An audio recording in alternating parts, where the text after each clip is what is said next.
हो, संतर्पणीयम अध्यायम, चरक सूत्र स्थान 23 का अध्याय। हम हैं बेसिकली कौन से चतुष्क में?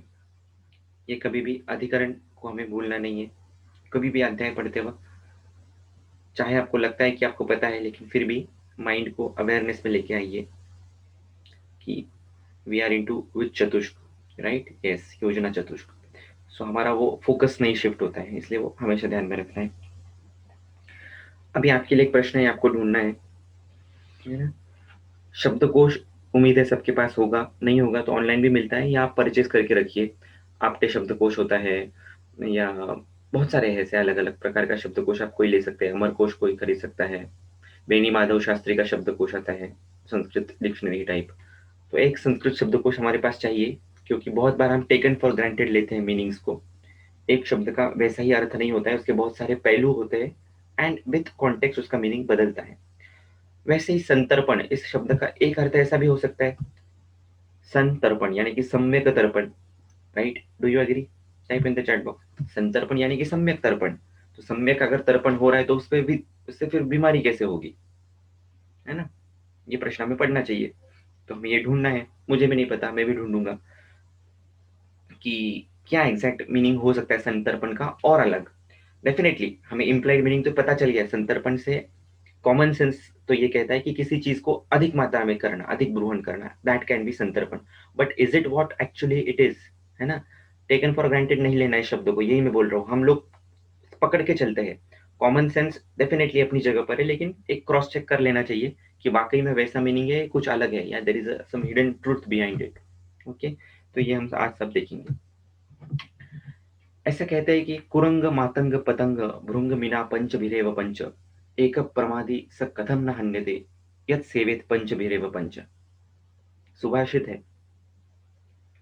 हिरण जो होता है कुरंग, कुरंग मतलब हिरण, वो अपने गाने के विषय की वजह से, मातंग यानी कि हाथी, ये काम उपभोग की वजह से, पतंग रूप पर मोहित होने की वजह से, भृंग भ्रमर जो है वो गंध की वजह से, और मछली मीन जो है वो जिह्वा के स्वाद के विषय से आसक्त होकर ये सब अपने प्राण खो देते हैं। हता पंच भिरेव पंच, एक प्रमादी स कथम न हन्यते यत् सेवेत पंच भिरेव पंच।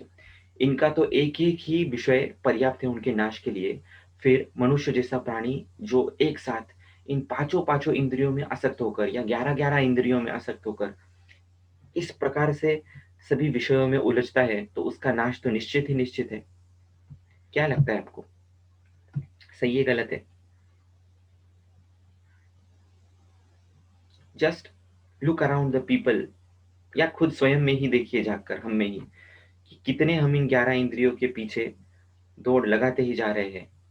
दौड़ना गलत नहीं है, you need to run, but run with the right intent, right attitude, with calmness, है ना? साधु वृत्ति से दौड़ना है, बिना आसक्त हुए दौड़ना है, इंद्रिय जय करके दौड़ना है ना? उसमें आसक्त नहीं होना है। और संतर्पण अध्याय बेसिकली इन्होंने लिखा तो यहाँ पर है स्निग्ध मधुर गुरु पिच्छलई ही, लेकिन इन सब के पीछे कोई सूत्रधार है। मैं हमेशा एक शेर कहता हूँ कि कई जहन रसा पर्दे के पीछे काम करते हैं, कई जहन रसा पर्दे के पीछे काम करते हैं, वही कातिल नहीं जो लेके खंजर सामने वार करते हैं। जिसको उर्दू समझ में नहीं है उसके लिए बता देता हूँ। कई जहन, बहुत सारे लोग रहते हैं, बहुत सारे दिमाग रहते हैं, रसा पर्दे के पीछे, पर्दे के पीछे के कलाकार। कई जहन रसा पर्दे के पीछे काम करते हैं, वही कातिल नहीं जो लेके खंजर सामने वार करते हैं। जैसे आपका चरक क्लैरिटी ओशन, आपको लग रहा है कि सर मुझे सिखा रहे हैं, सर हमको बता रहे हैं, नहीं। मैं तो आपका क्या बोलते हैं, रजस तमस का कातिल हूँ, एक प्रकार का करने का माध्यम हूँ। मेरे पीछे करने वाले बहुत लोग हैं, मेरे गुरु हैं, उन सदगुरु की शक्ति है, वो मैं सिर्फ आपको पास ऑन कर रहा हूँ। So nothing is mine. Type in the chat box, आप जुड़ रहे हो, समझ में आ रहा है?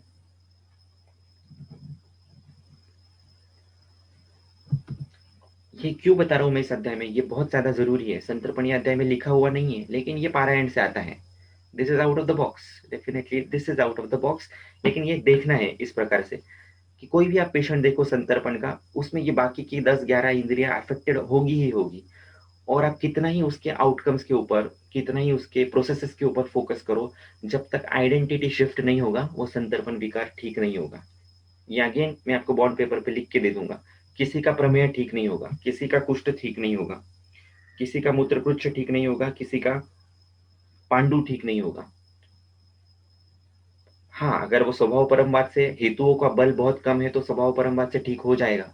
लेकिन if it is definitely a big manifestation, बड़ा व्याधि हुआ है वो, तो वो डेफिनेटली संतर्पण की वजह से है, और संतर्पण के पीछे बहुत बड़ा हाथ इंद्रियों का है।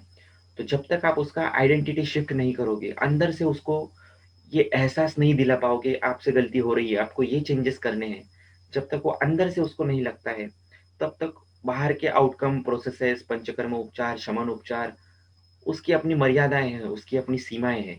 वो उतना ही काम करेगी, थोड़े दिन के बाद वो फिर से वो पेशेंट अपनी अपनी मूल पद पे आ जाएगा। मराठी में कहते हैं कि हरदासाची कथा मूळ पदावर, तो फिर से वो अपनी मूल स्वरूप में आ जाएगा। ये हमें नहीं होने देना है। तो इसलिए हमें क्या करना चाहिए, क्या लगता है आपको? Do you agree with me? पहली तो ये बात है ना, without ID shift nothing is possible, nothing is possible. Temporary है वो, तो होगा ही। जैसे अब ये कोर्स है, सिंपल एग्जांपल है अगेन दिस कोर्स। अगर आप में आईडी शिफ्ट हो गया है, और सपोज ये कोर्स आज खत्म करने का मैं अनाउंसमेंट कर दूं, फिर भी आप में से ऐसे लोग हैं जो आज के 1 साल के बाद अगर फिर से हम मिलेंगे, तो एक अलग स्टेज पर पहुंचे हुए रहेंगे। ऐसे हार्डली 1% लोग मिलेंगे इस ग्रुप में से, बाकी 99% will be again back to their original life. Yes, why does this happen then? क्यों ये आईडी शिफ्ट नहीं हो पाता है? यही तो पेशेंट में होता है। कौन बताएगा? Very important. इस टॉपिक को समझना बहुत ज्यादा जरूरी है, फिर आगे का ये बहुत इजी है अध्याय। It's not at all difficult.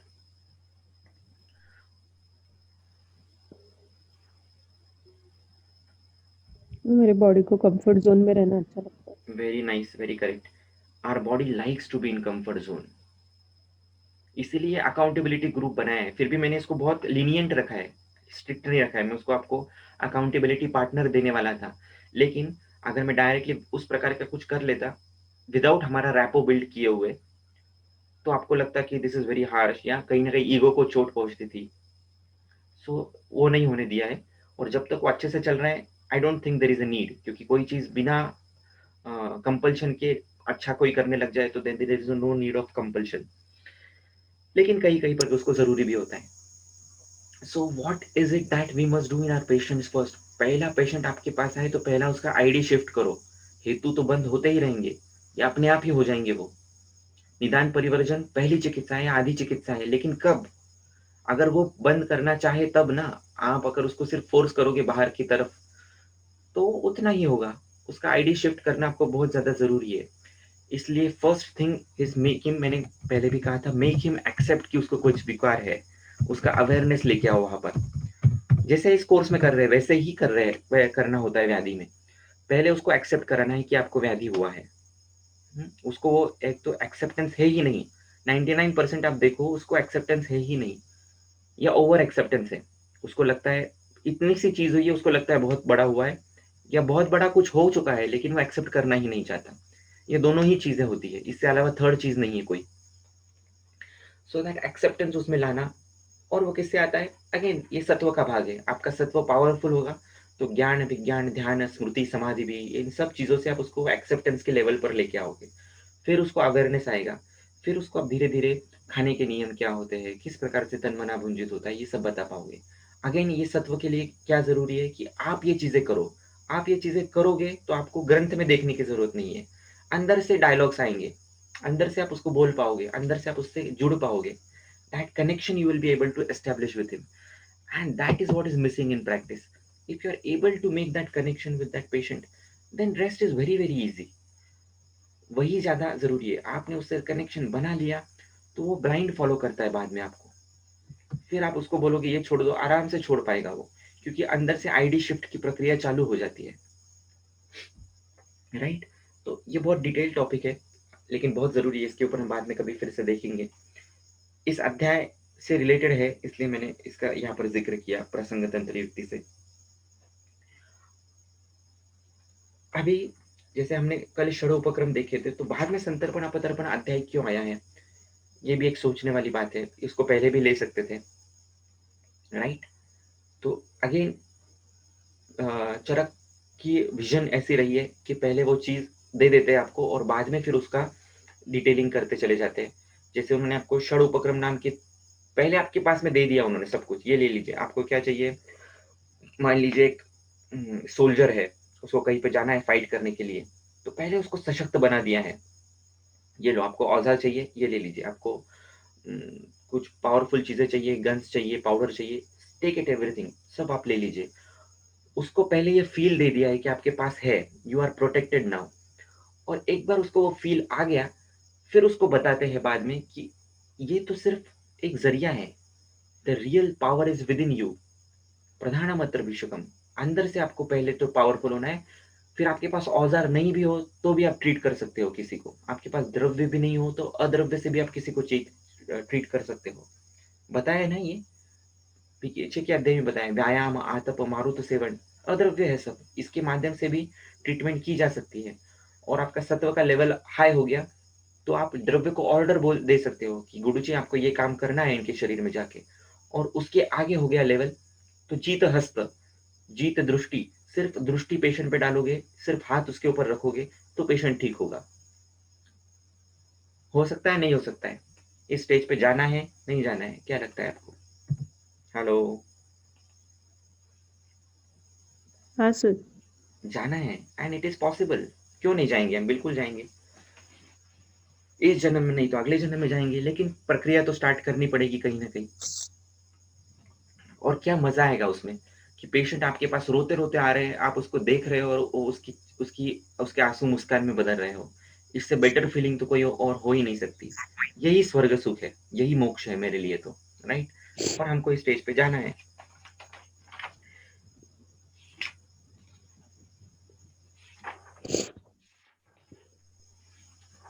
तो ये अध्याय इस प्रकार से क्यों दिया गया है, एक तो हमें पेशेंट जब भी आ जाए तो पहले उसको मोटे मोटे तौर पर आपको डिवाइड करते आ जाना चाहिए। पहले उसको मोटे मोटे तौर पर आप डिवाइड कर लो, ये संतर्पणोत्थ है या अपतर्पणोत्थ है। Basic, very simple. मधुर, अम्ल, लवण, दिवा, स्वाप, जो भी कुछ हेतु है संतर्पण के, वो आपको ज्यादा मिलते हैं संतर्पणोत्थ, नहीं मिलते अपतर्पणोत्थ, दोनों मिलते हैं मिक्स। वेरी सिंपल, ये फर्स्ट ईयर का स्टूडेंट भी कर पाएगा। उसके बाद आपको क्या करना है, यदि पेशेंट संतर्पणोत्थ है तो उसके लिए 3 उपक्रम आएंगे, यदि पेशेंट अपतर्पणोत्थ है उसके लिए 3 उपक्रम आएंगे। संतर्पणोत्थ पेशेंट है, मान लीजिए प्रमेह का पेशेंट है, दूध का सेवन है, दही का सेवन है, दीवा स्वाप है, अस्य सुख आदि सभी चीजें हैं, तो नेचुरली उपक्रम 3 ही आएंगे, या तो लंघन, रुक्षण और तीसरा कौन सा, स्वेदन, राइट। चौथा कौन सा उपक्रम आएगा, आया तो भी इसके अंदर ही आ जाएगा वो मेरे ख्याल से। आता है तो बताइए, लंघन, रुक्षण, स्वेदन के अलावा और कोई उपक्रम आएगा क्या संतर्पणोत्थ विकार में?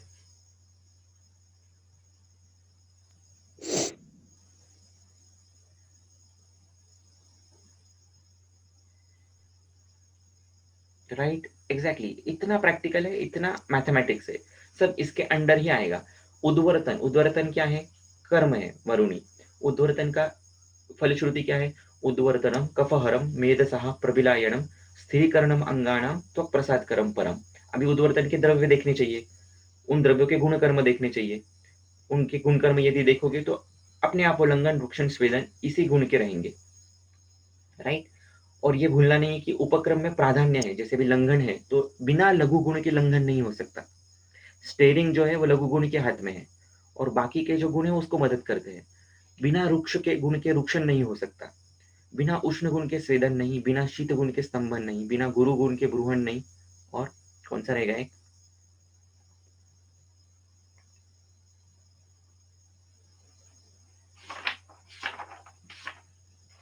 बिना स्निग्ध गुण के स्नेहन नहीं, राइट, एग्जैक्टली। सो बाकी के उसको, बाकी के हाथों में उसकी दूसरी चीजें है, लेकिन स्टेयरिंग इनको लेके जाते हैं, गाड़ी को कौन लेके जाएगा, ये ड्राइवर से ये गुण। तो ये गुण बेसिक होना चाहिए। इसका सीधा सा मतलब ये हो गया कि इफ यू मास्टर दिस 6 गुणास, you can master almost any disease. 6 disease is equal to 6 उपक्रम इज इक्वल टू 6 व्याधीज।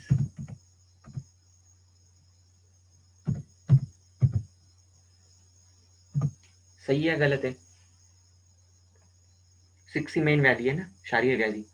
7th 8 भी शारीर ही है, लेकिन शारीर मानस कॉम्बिनेशन में है। सत्व एकदम कम हो जाए उसके बाद हेतु सेवन होता है तो उन्माद अपस्मार होता है। सत्व अच्छा है और हेतु उन्माद अपस्मार के है तो कुष्ठ होगा, उदर होगा, उन्माद अपस्मार नहीं होगा।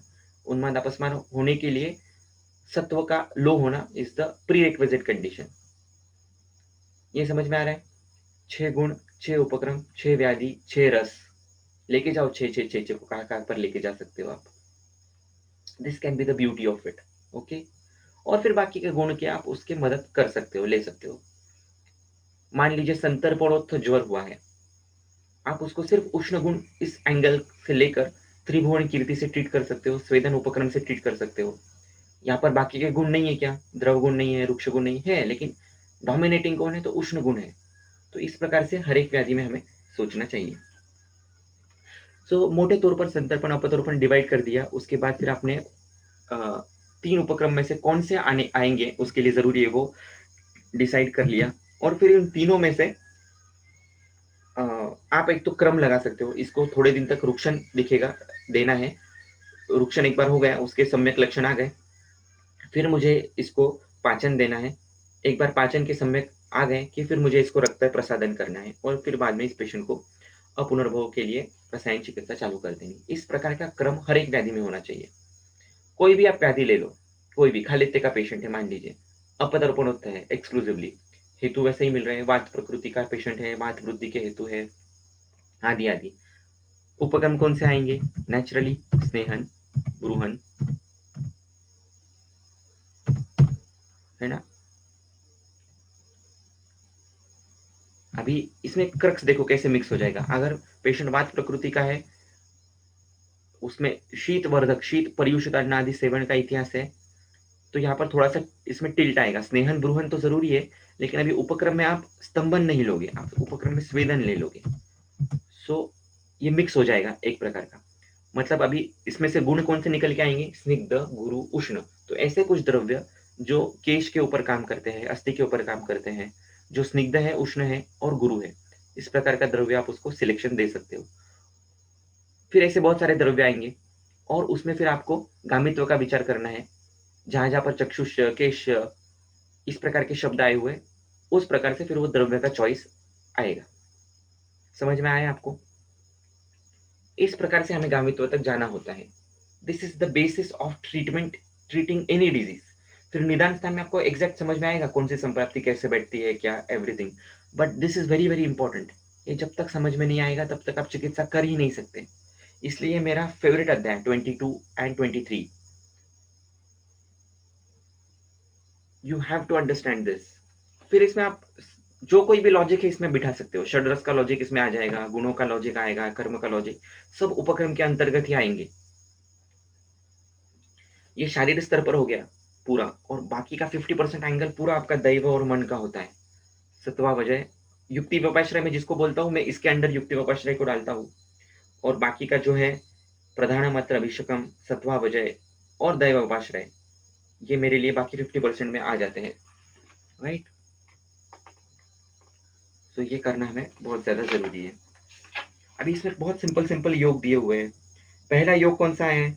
ये भी कभी कभी भी पढ़ते वक्त ध्यान में रखना चाहिए। पहला योग आया है सक्षोद्रश्च अभयाप्राशाह।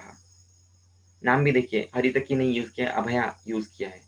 तो जो भय मिटा दे व्याधियों का, किसी भी चीज का, तो उसको अभया कहते हैं। तो प्रिस्क्राइब करते वक्त भी हमें ऐसे ही प्रिस्क्राइब करना चाहिए। मेडिसिन लिखते वक्त भी हमारे प्रिस्क्रिप्शन पेपर पर जो कर्म अपेक्षित है उसका, उस कर्म के नाम से वो जनरली लिखते आना चाहिए।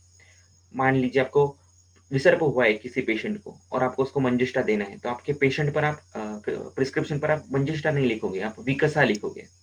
राइट। हृदरोग का पेशेंट है,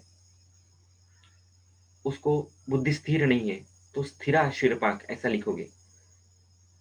और ये काम करता है जिस प्रकार से आप सोचते हो। अगेन मैं आपको वही बोल रहा हूँ कि सत्व आपका स्ट्रांग रहेगा, आपका दैव का बल अच्छा रहेगा, और आप ऐसी ही चीजें कर रहे हो जो अच्छी अच्छी है, तो गलत चीजों में इंडल्ज नहीं है, तो आपके साथ लक होता है आपके साथ, या पावर होती है एक इनबिल्ट आपके साथ। और फिर आप जो मर्जी करा लीजिए किसी द्रव्य के साथ, वो आपकी आज्ञा सुनता है। ऐसे वैद्य हमने देखे हैं, इसलिए मैं बोल पा रहा हूँ, ये कोई मन की बात है नहीं।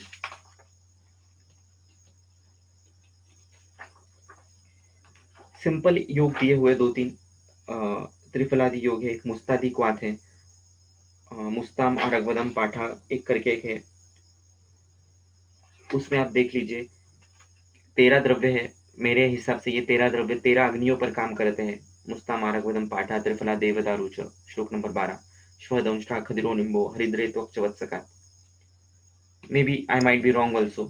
ओके, सो नो प्रॉब्लम, ये उभन का विषय है, देखना चाहिए हमें पढ़कर। युक्ति पूर्वक ये अम्ल रस का कैसे यूज करते हैं, ये भी देखने जैसी चीज है। बहुत जगह पर इन्होंने अम्ल रस को, कांजी को, दधिमंड को, छाछ को डाला हुआ है। तो अम्ल रस ये मूड वातानुलोमन है। बहुत सारी संप्राप्तियां ये वायु की गति बिगड़ने की वजह से होती है, इसलिए हमें ये मूड अम्ल रस का एक प्रॉपर यूसेज हमारी प्रैक्टिस में करते आना चाहिए। ऐसा हमारे पास 10 से 15 द्रव्य चाहिए जो हम यूज कर सकते हैं, या पेशेंट को होम रेमेडीज के स्वरूप में आप बता सकते हो। क्योंकि बहुत पेशेंट में मूत्रकुच, अर्श जैसी कंडीशन या उद्गार की कंडीशन बहुत सारे इसमें रहती है। तो सिम्टोमेटिक रिलीफ देने के लिए भी और मूलतः काम करने के लिए भी अम्ल रस बहुत अच्छी तरीके से काम करता है। अब यहाँ पर इन्होंने लास्ट में एक बहुत इंपॉर्टेंट बात छेड़ी है, वो है अभ्यास तर्पण की। अच्छा, उसके पहले अपतर्पण विकारों की लिस्ट दे दी है, जैसे संतर्पण विकारों की है, अपतर्पण की भी है, दे दी है। लेकिन वहां पर गुण कर्म नहीं मेंशन किए, कौन से गुणों से अपतर्पण होगा। तो ये विपर्यय तंत्र युक्ति से समझ लेना है, क्योंकि पहले ही तीसरे श्लोक में उन्होंने बोल दिया है कि स्निग्ध, मधुर, गुरु आदि गुणों से संतर्पण होता है। तो यहाँ पर विपर्यय लगा लीजिए।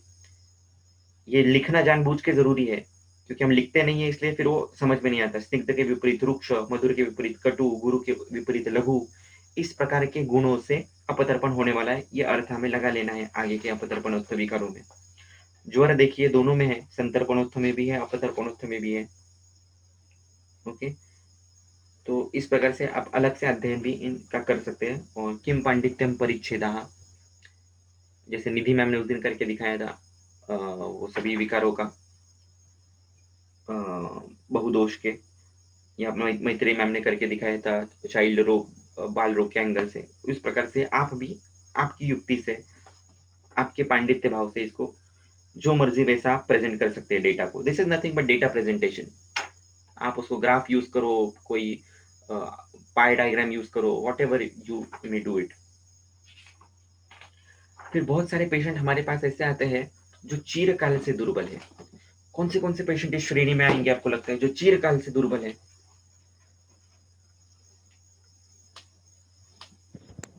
प्रमेह। प्रमेह। यस, प्रमेह आएगा उसमें, पांडुरोग। प्रमेह आएगा, पांडु आएगा। स्टेरॉइड डिपेंडेंट पेशेंट्स आएंगे आज के, बहुत सारे जो स्टेरॉइड डिपेंडेंट आमवाद के पेशेंट्स है खास करके। दीज आर ऑल, इनमें आप डायरेक्टली ब्रूहण दे नहीं सकते। ये यहाँ पर ध्यान में रखने वाली बात है इस अध्याय में। ब्रूहण आ रहा पेशेंट होगा, अपतरोपणोत्थ कंडीशन होगी, फिर भी आप उसको डायरेक्ट ब्रूहण नहीं दे पाओगे, क्योंकि अग्नि का बल उतना नहीं है ना। उसको ग्रहणी के पेशेंट, आईबीएस के पेशेंट्स, बहुत सारे पेशेंट इस श्रेणी में आते हैं, राइट। तो उसके लिए आपको क्या करना होता है, तर्पण कल्पना का यूज करना होता है, जो कि बहुत कम लोग यूज करते हैं। क्यों कम यूज करते हैं पता नहीं, लेकिन it is very very simple इसको यूज करना। क्लियर कट श्लोक है। सद्य क्षीणो ही सद्यो वही तर्पणेन उपजीयते, नरते सर्प संतर्पण अभ्यासात चीर क्षीणस्तु पुष्यति। ये मेरा थीसिस का भी टॉपिक था कि सभी मालनरिश बच्चों को मैंने यही सोचा था कि इनको ब्रूहन की अपेक्षा है। लेकिन ये मालनरिश कब से है, तो प्री टर्म, सॉरी, जन्म से लेकर मालनरिष्ट है। जन्म की पूर्वावस्था से मालनरिष्ट है, उनकी माँ तक मालनरिष्ट है। तो ये बच्चे तो कितने लंबे टाइम से मालनरिष्ट है। 10 से 12 साल के बच्चों का मैंने स्टडी लिया था। तो अगर इनमें मैं डायरेक्ट ब्रूहन दे दूं तो ये बहुत बड़ी नाइंसाफी होगी, अग्नि के साथ गलती होगी। इनमें डायरेक्ट ब्रूहन हम दे ही नहीं सकते। उसके लिए उसको धीरे धीरे उसका अग्नि का बल बढ़ाते बढ़ाते ब्रूहन करना होगा। तो इसी अध्याय का एक योग मैंने लिया था, जिसमें है पिप्पली, तेल, घृत, मधु, शर्करा और फिर सत्तू। तो सत्तू में क्या किया था, लाल चावल लिए थे शाली के, और उसको भून लिया था अच्छे से, और फिर उसको ग्राउंड करके पाउडर बना के रख दिया था उसका। तो सत्तू अलग-अलग प्रकार से यूज़ किया जाता है। कोई रक्तशाली का सत्तू होता है, कोई 7 धान्य होते हैं अलग-अलग, उसमें दलिया वगैरह डाल के भी सत्तू बनाया जा सकता है। लेकिन मैक्सिमम ग्रंथ में या तो रक्तशाली का सत्तू या तो यव का सत्तू ये अपेक्षित है। तो ये कल्पना बहुत सिंपल है।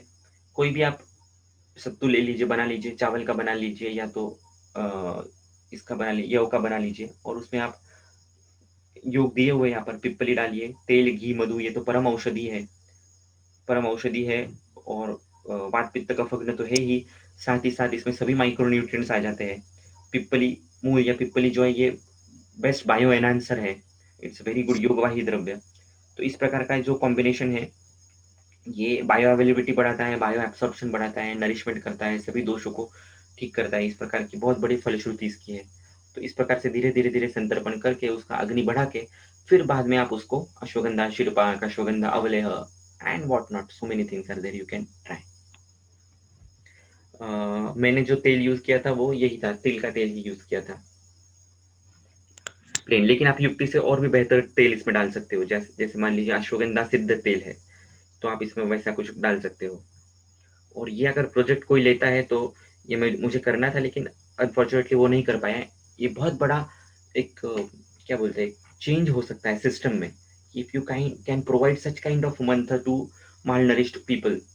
आज उनको क्या देते हैं डाइट में, बहुत सारे डाइट आए हैं, अच्छे अच्छे भी है कुछ, लेकिन राजगिरे का लड्डू, शेंगदाने की चिक्की, इस प्रकार का डाइट उनको दिया जाता है। सो वो ठीक है अपनी जगह पर, लेकिन ये संतर्पण मंत्र जो काम करेगा इन पेशेंट में वो बाकी कोई चीज़ नहीं कर सकती, क्योंकि ये बहुत ही लघु कल्पना है और तर्पण है, यानी कि उसको मन को भी अच्छा लगता है। उनका मन, दवाई जो है ये साथ में भी होनी चाहिए और मन को प्यारी भी होनी चाहिए। तो ये कल्पना लेने के लिए भी ईज़ी थी। कुछ-कुछ बच्चे मेरे पास फिर से आते थे वो लेने के लिए, तो मैं उनको 2-3 बार वो बना-बना के देता था। 40 ml का डोज़ डिसाइड किया था मैंने, तो वो पूरा का पूरा खत्म हो जाता था। बहुत मज़ा आता था वो देते वक़्त। प्यारे-प्यारे बच्चे थे, सब बैठ जाते थे और वो एक स्कूल के एक रूम में बैठ के उधर ही मैं प्रिपेयर करता था और उसको देता था। सो चरक का मज़ा क्या बताएँ आपको, उसके लिए तो अलग ही कुछ टाइम लगेगा।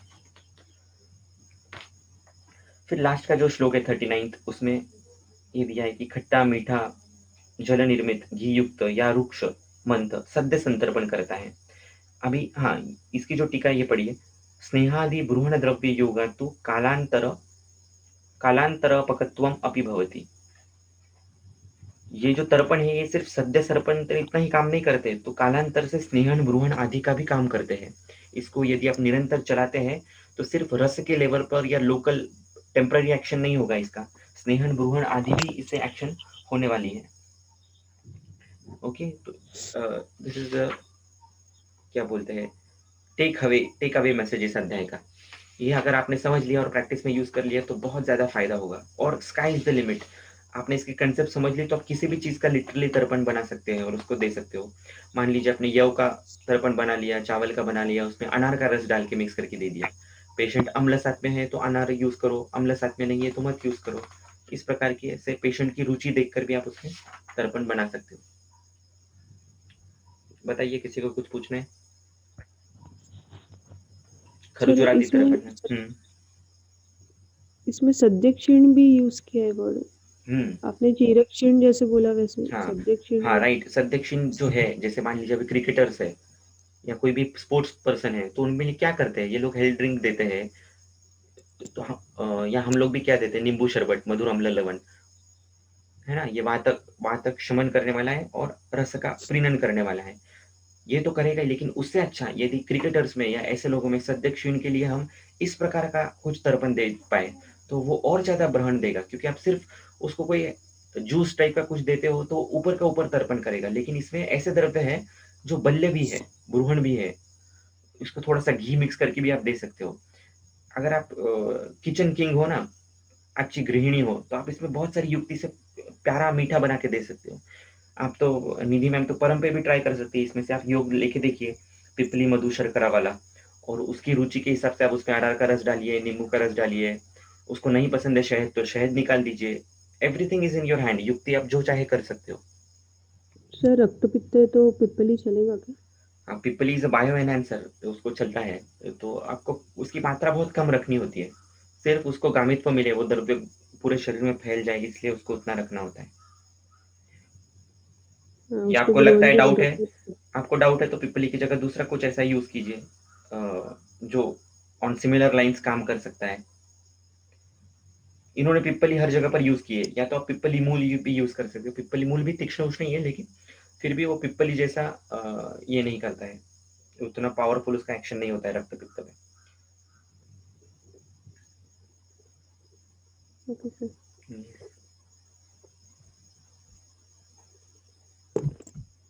ये एक अध्याय सर मात्र समझने से भी आपको बहुत सारे इंसाइट्स मिल जाएंगे प्रैक्टिस में। एक एक अध्याय में पूरा पूरा प्रैक्टिस करने की क्षमता होती है कभी कभी तो। हाँ बताइए। सर वो गुजराती लोगों में छाछ की बहुत ही हिस्ट्री मिलती है, हम्म। तो छाछ के साथ फिर हरित की चूर्ण दे सकते क्या खाने के टाइम? अभी वो उसमें, बंद नहीं, छाछ पीना बंद नहीं करते। हाँ अभी देखो, ताक का दोनों वेज में है उनका, उनके लिए वो अच्छा भी है क्योंकि वो तक्र रुक्षण करने वाला है, और पूरा आपका डाइट देखोगे तो स्नेहन ब्रूहन वैसा ही है, बराबर है ना। तो उस लिहाज से देखा जाए तो तक्र उनके लिए अच्छा है। फिर आप क्या कर सकते हो, तक्र हमेशा धनिया डालकर ही देना चाहिए, धनिया जीरक, थोड़ा सा कर्पूर भी डाल सकते हो उसमें, भीमसेनी कर्पूर, इलायची डाल सकते हो उसमें, तो इससे वो तक्र के बाकी के इफेक्ट्स नहीं दिखते हैं। इस प्रकार से उसको दिया जा सकता है। और तो अभया एक्सप्लोसिवली दे सकते संतर्प। क्या हरित की चूर्ण? जैसे आपने सुबह दूध के साथ लेने को बोला है, यस, वैसे छाछ के साथ ले सकते क्या? डेफिनेटली डेफिनेटली उसको दिया जा सकता है, तक्र अभया आया ही है बहुत जगह पर। हम्म, तो आप उसको दे सकते हो वैसे, और उनके लिए अच्छा भी रहेगा क्योंकि रुक्षण करने वाला पहला कोई द्रव्य है तो हरितकी ही है, और तक्र के साथ देंगे तो उसका डबल इफेक्ट दिखेगा, रुक्षण का भी, पाचन का भी इफेक्ट एक्स्ट्रा दिखेगा। ये आपको जज करना बहुत ज्यादा जरूरी है, तक्र हेतु है या नहीं है पेशेंट में। ये तक्र उनको उपशय देने वाला भी होगा, तक्र उनके पूरे डाइट को बैलेंस करवाने वाला भी होगा। ये आपको आइडेंटिफाई करना है, उसकी मात्रा गलत जा रही है क्या, या तो तक्र सही ले रहे हैं लेकिन सिर्फ मात्रा ज्यादा ले रहे हैं, ऐसा भी हो सकता है, ये ढूंढना पड़ेगा। तो वो ठंडा भी लेते हैं ना फिर थोड़ा? हाँ ठंडा भी लेते हैं, अ, लेकिन जहां तो तक मतलब गर्म मतलब तासीर डाल सकते हमारे जो देरासर वगैरह रहते हैं, हमारे इधर नॉर्मल तक्र रहता है सादा वाला, और उसमें सिर्फ जीरक डाल के देते हैं प्लेन, और वो बहुत अच्छा मट्ठा होता है क्योंकि उसमें मक्खन वगैरह कुछ भी नहीं रहता है, पूरा सिर्फ पानी रहता है वो। So this is ideal way. हाँ, इस बहाने से ये भी बता दूं कि तक्रम शक्रस्य दुर्लभम, ये जो कहते हैं ना कि ताक इंद्र को भी दुर्लभ है, तो ये श्लोक का गलत अर्थ निकला हुआ है। वो पूरा श्लोक जब आप मूल पढ़ोगे तो अलग है, किस चीज में क्या क्या श्रेष्ठ है इस अर्थ में वो लिया गया है। ये इसका मतलब ये नहीं होता है कि हर व्यक्ति ने बार एंड तक्र से ही करना चाहिए भोजन का। तक्र सभी को साथ में नहीं है, हर ऋतु में तक्र लेना चाहिए जरूरी नहीं है, डिपेंड करता है। संतर्पणोत्थ विकार है तो डेफिनेटली तक्र यूज कीजिए, तक्र जैसी दवाई नहीं है, क्योंकि आपने स्नेह व्यापद यदि यवागु देखी, या स्नेह जीर्ण के जो लक्षण दिखे, स्नेहाजीर्ण, तो वहां पर उन्होंने तक्र यूज करने के लिए बताया गया है। जहां जहां पर संतर्पण है और पेशेंट में क्या कहते हैं, बाकी का अनुबंध नहीं है किसी पित्त चीज का या स्किन का, तो वहां पर आप तक्र डेफिनेटली यूज कर सकते हैं। अगेन उसकी मेथड प्रॉपर चाहिए, पतला पानी एकदम अच्छे से उसको मथन किया हुआ, फिर बाद में उसके अंदर धनिया जीरक इलायची एला कर्पूर ये कुछ डालकर दिया हुआ, सही समय पर सही मात्रा में लिया गया। या सिंपल वे हैं। तक्रारिष्ट यूज कर सकते हो आप। मैं बहुत सारे पेशेंट को ऐसे ही बोलता हूँ, खाते वक्त 30 ml तक्रारिष्ट, 30 ml गर्म पानी मिक्स करके बीच बीच में आपको पीते रहना है। सर हाँ बोलिए सर। सर कई मदाते के पेशेंट होते हैं सर, जिनको काफी लंबे समय से अल्कोहल की हिस्ट्री होने की वजह से धातु क्षय होने लग जाता है। Very right. और जी सर, उनके अंदर सर मतलब तर्पण की रिक्वायरमेंट होती है। हाँ और साथ के साथ सर, जैसे मांस धातु के अंदर शोथ हो गया है, जैसे नासिका आना हो गया है, ऐसी हाँ कंडीशन भी मिलती है, प्रतीक्षा जीर्ण प्रतीक्षा जो नासिका आना ऐसी सिचुएशन भी बना बिल्कुल देता है। बिल्कुल। तो सर ऐसे पेशेंट्स के अंदर किस तरीके से तर्पण की या इसे इसी योजना अध्याय कर में है सकते ना, खरजूर आदि मंथ उसी के लिए है। जी। ये खरजूर आदि मंथ और मदात्य अध्याय में अष्टांग लवन चूर्ण आया है। तो उस खरजूरादि मंत्र में आप अष्टांग लवण चूर्ण मिक्स करके उनको दे सकते हैं। जी सर। हम्म। सर हाँ हेलो हाँ, बोलिए मैम। सर जो लम हेलो हाँ हाँ सर, तत्काल नासिका अनाह से उपशम मिल जाए, ऐसा कुछ किया जा सकता है क्या क्या सर? क्या क्या? तत्काल उनको, कौन से पेशेंट को? नासिका आना, जनरल मदाती के क्या पेशेंट के मदाते के अंदर, पेशेंट? अच्छा मदाती के पेशेंट को, क्योंकि अच्छा, नासिका शोथ इतना ज्यादा होता है कि सर उनको ऑपरेशन के लिए जाना ही पड़ता है फिर। ऐसे बहुत सारे देखे आपने। जी तो, सर। तो आप क्षार तेल यूज करके देखिए। क्षार तेल का इतना स्पेस नस्य। ही नहीं, इतना स्पेस ही नहीं रहता कि सर उस तेल अंदर जाए नाक के अंदर। अरे सर, वो सिर्फ लगा दिया तो भी काफी है, अंदर से उसको इतना सूक्ष्म और तीक्ष्ण होता है कि अंदर तक वो चला ही जाएगा। या जी जी प्रधमन जी। नस्य भी कर सकते हो आप, उसको थोड़ा सा जी झटका जी। दे सकते हो, वचा का प्रधमन भी किया तो भी चलेगा। अच्छा। मैं बहुत जी सारे सर। ऐसे पेशेंट को लवण जल का करता हूँ। सिर्फ सेंधा नमक लवण मिक्स करके फिर वो 4-4 5-5 बूंद डालना है। थोड़ा सा ऐसे झटका बैठता है 2 मिनट के लिए, लेकिन खुल जाता है जी नाक तुरंत। जी सर। हम्म, तो लवण का जल उसका यूज आप करते हैं सर, वो उसका हाँ रिजल्ट अच्छा रहता है? हाँ, खाली सेंधा नमक मिक्स करते हैं सर? खाली सेंधा नमक गर्म पानी में। जी सर। जी जी। हम्म। Thank you sir. Yes yes.